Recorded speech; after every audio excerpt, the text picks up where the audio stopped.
Hi, and welcome to this live reading from Whisper Creek, a Logan McKenna mystery book number 7 by Valerie Davisson, and this is presented by Itsy Bitsy Book Bits.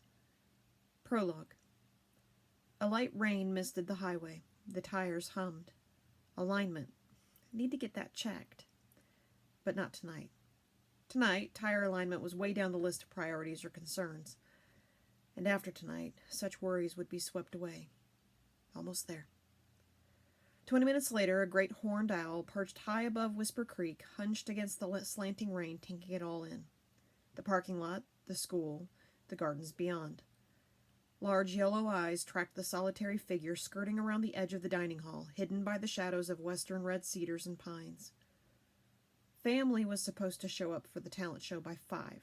Leaving work early to get here on time could have been tricky, but it wasn't a problem. Most everyone left by 2 on Fridays anyway.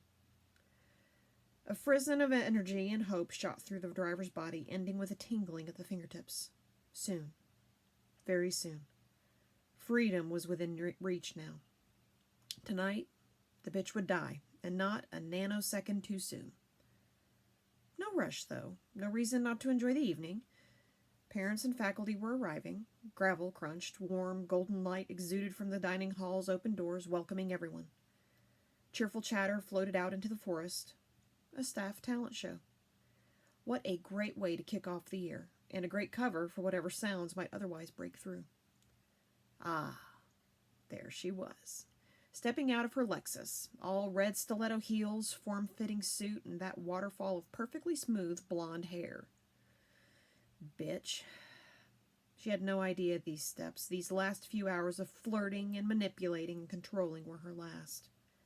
All her conniving would end. Tonight. In just a few hours, they'd all be free. She just had to be coaxed to leave the company of other humans and venture into the night. Into the dark. Where she belonged. That wouldn't be difficult. Not when you knew her. Not when you knew all she wanted was whatever she wanted, whenever she wanted it. Her needs met no matter how many people she hurt. The woman was nothing if not predictable. Almost an hour later, night fell and the rain softened to a drizzle. Landing silently on a thin branch high in the trees, the owl neatly dispatched a small vole by swallowing it head first. This was his third foray over the field. The gibbous moon made for a productive night. On the ground, far below, another nocturnal predator pulled out a phone. 22 keystrokes later, it was done. A slow smile stretched across a satisfied face. Sure enough, the woman almost immediately emerged from the dining hall, slipping out quietly, golden light and strains of classical guitar music and applause trailing behind her until the door clicked shut. Head down, intent on her phone, she trotted down the stairs, tapping on her screen as she went. When she reached the garden, she strode into the night until all that could be seen were the backs of her blood-red heels, her pale yellow hair lit ghostly white. The owl ignored her. Not for him to interrupt another predator's hunt. And in the dark, the woman neither saw nor heard the figure that followed, nor the soft murmured warnings of Whisper Creek. Chapter 1. For most of the afternoon, a muted rain fell, leaving behind a freshly washed pearl-gray sky from which emerged the ghostly trunks and branches of evergreens and alders. Now and then a few lingering raindrops answered the call of gravity, rolling to the end of a graceful cedar's fingertips, creating a symphony of singular notes as they plopped heavily onto different surfaces. The solid wooden deck, the soft dark soil in the planter boxes, or the conical metal hat of the space heater that made sitting outside in January possible. Listening to the varying notes, Logan stepped out onto the deck. C, E, G, A minor? She made a mental note. She'd pick her violin Bella up later and see if it fit with the new piece she'd been working on. She always did her best composing at night. For now, she just wanted to be. The kids came up for the holidays and loved all the work she and Ben had done on the house since they had bought it as a vacation home last year. Everyone had just left. She missed them all already, but it was nice to have some time alone before flying back home to SoCal. Actually, she was beginning to think of this place as much like home as her beach house in Jasper. Before sitting down on one of the deck chairs, Logan tapped the thermometer Ben had mounted just outside the sliding glass doors before he left. 40, and rapidly falling. The Weather Channel said it might dip below freezing tonight. Perfect, as far as Logan was concerned. Born a Southern Californian, she was surprised at how quickly her body had acclimated to the cooler climate here on the Oregon coast. She zipped up her jacket, adjusted the flame on the heater, and snugged into her favorite chair, a sturdy teak number that sloughed off the rain with ease. Tonight it was dry due to the overhang Ben had installed over the deck.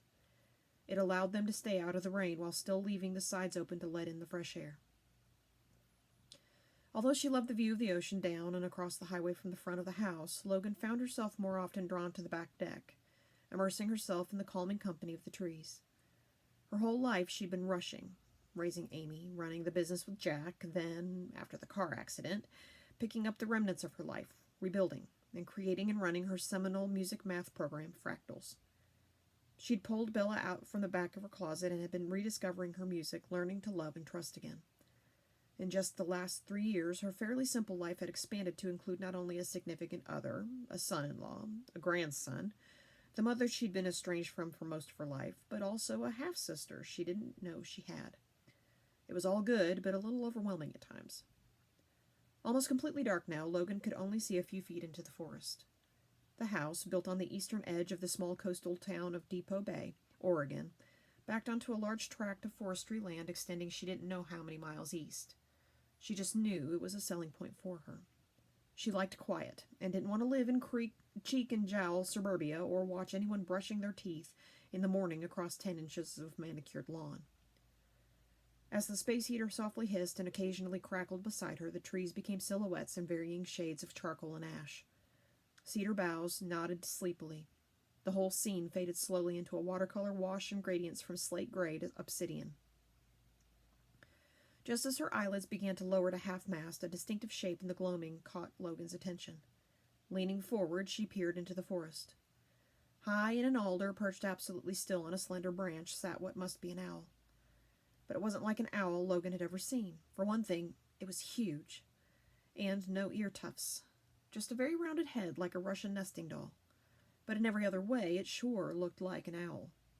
She watched it sitting there, in perfect possession of itself and its realm, wondering how the weight of so large a bird could be supported by the spindly branches in the uppermost reaches of the tree. Moving her arm as quietly as she could, she reached for her phone and looked up Oregon owls, then large owls on the central Oregon coast. Too many results.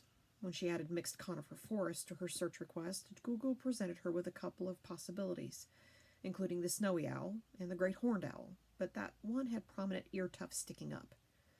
She looked up again to see if she'd missed them somehow, but it was gone. The dark cutout where the shape had been was again a smooth and empty space, as if she'd only imagined its visit. The phone she'd forgotten on her lap rang in her hand. She almost dropped it, but managed to keep it from clattering onto the deck just in time. She glanced at the screen to see who was calling. It was Bonnie, her best friend from home. "Hi, Bonnie," she said. Logan always enjoyed catching up on all things Jasper. Bonnie knew everything and everybody and wasn't afraid to share. "Logan, are you sitting down? Do you have your phone?" "Of course you do." "Ugh! Go to YouTube right now!" She'd never heard her bubbly friend this excited, and that was saying something. Bonnie was always gushing about something. Okay, Logan said, pulling up the internet on her phone. "What am I looking for?" "You. Your video's gone viral." "What video?"